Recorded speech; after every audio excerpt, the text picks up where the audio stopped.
Assalamu alaikum vatandaşlar. Bu kızın odası. Görüşünüz yağlı. Hemişe şeyle yağdaydı. Taşlap gidiyorlar. Kızları, kızı, oğlu. Hemmesi.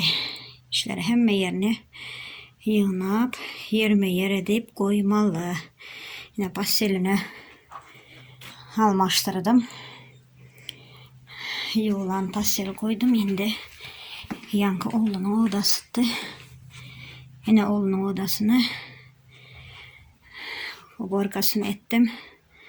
Süpürdüm.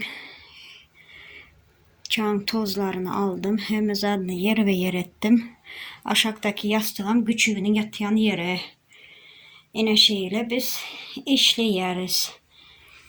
Yine ve iş encamlarım.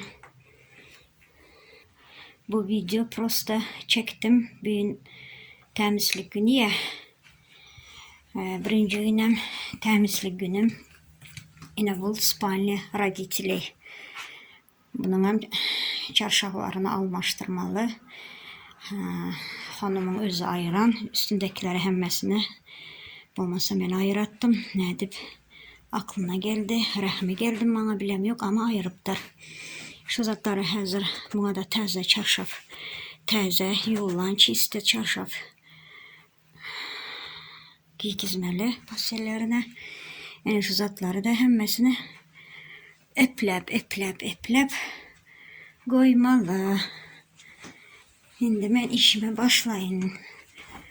Bu da banyası. Bunu da yumalı hazır. İş yaman küp. Bu da Çağlar'ın banyası. Duşu. Günümüz Türkmenlerin günü hemmemiz şeyle işleyeriz. Hemşireler özümüzün yurdumuzda bundan beter. Berde ondan beter günümüzün şeyle işleri diyez ayarlar, gelirler, kızlar hemmemiz böyle işlerden ibaret bileniz ayarlar, kızlar gelirler öyle işi bitmedi. Aynı bu arada da bitmiyor. Gece gündüz şuların izini toparlayıp ayaktan ayak belden bel kalmaya. Ama ne edecek? Çağlarımızı bakmalı. Tabii ki doğru çok bakmalı. Bakmasan bulan yok. Türkmenistan'ın içini görüyorsun, isnemeleri oturan. Alaç yok. Yine şu zatlarının hemmesine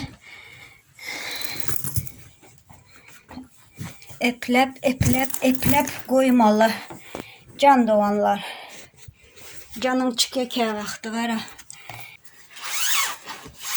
Yine bizim işimiz şeyle vatandaşlar.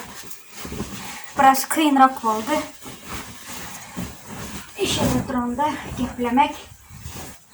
Uzakları anlatmak. Ama görüşünüz gibi. Görüşünüz yavrular. Kenarlar. Şeyle işleyeriz. Ama kıyın var. Geplemek. İşitmek. Biraz kıyınarak geldi. Bağışlarsınız.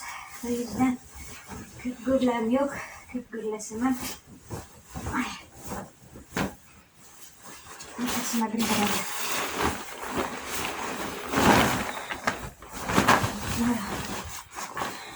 Benim gelirime 2 ay oldu. 2 ayda уже hem üzerinden doydum şuradan. Ve hepten kaldı. Çiğde oturtma. Gidemem dedim. İşleyecekler dedim. Bana göre işler bu. Olmuyor böyle iş. Bir yaşta. Böyle elinin aşağı. İşte takoy temizlik. Bu borka benden hoştu. Edemem ama şu borkanı. Yeri gelende beğenmediğim.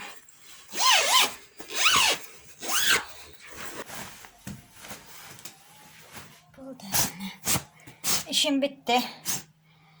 Yine görüşünüz yalı. O işi bitmiyor ama. Bitmiyor. Kurtaranıyorlar öyün işi. Edesen, etsen hem yeri gelende seni eden işine zade diye kemçilik tapıya gönlüne değecek bol ya gönlüne değe diyem ki vakti. Abidne bol ya. Bir sana bir sansın yüzünden şüphelere kaldık. Hemen yerim normal benim. Demin kısmı azadım yok. Ama beni yaman ediyor şu yankı. Banya. Üçün stres var da bu işi stres var Rus dilinde aydanda. Ama şunu yam dedi. Şunların üstüne koyma dedi. Şu yere koyma dedi. Leket diye. Leke sözü benim beynime o kadar şeyle bir girkizdi de leke sözüne. Şu leke sözü değilse benim saçlarım dimdik oluyor. Sen şöyle sihireceğim ben sihiremene şöylerini. Şu lekeler gider desem yok dedi. O sinye içine diye. Düşündünüz mü? Sinyemiş içine. Ne diyecek? Pul veredi. Sesini çıkar yok.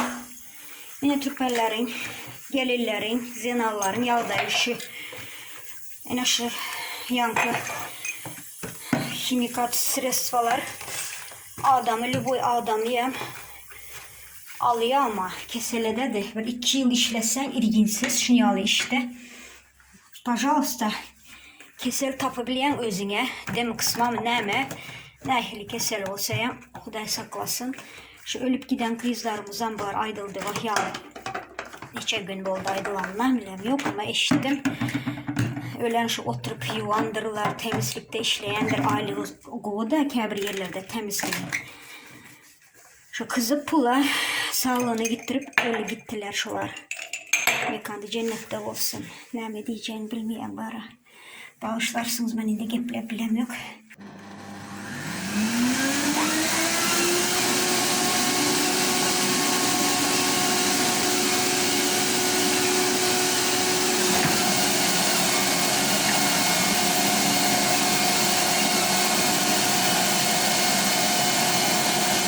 Bugün köpekle dışarı çıktık. Köpeğim bilenle dışarıda gezip yiyoruz. Köpeğe göre bolar bolmaz zat iyi. Bunların köpeği dışarıdaki zatlardan iğmeli de ise kesel hasta olacak. Bu hanımı yem tuvaletini yaptırmalı dışarı çıkıp. Çıkar ağzından. Çıkar. Çıkar. Hadi.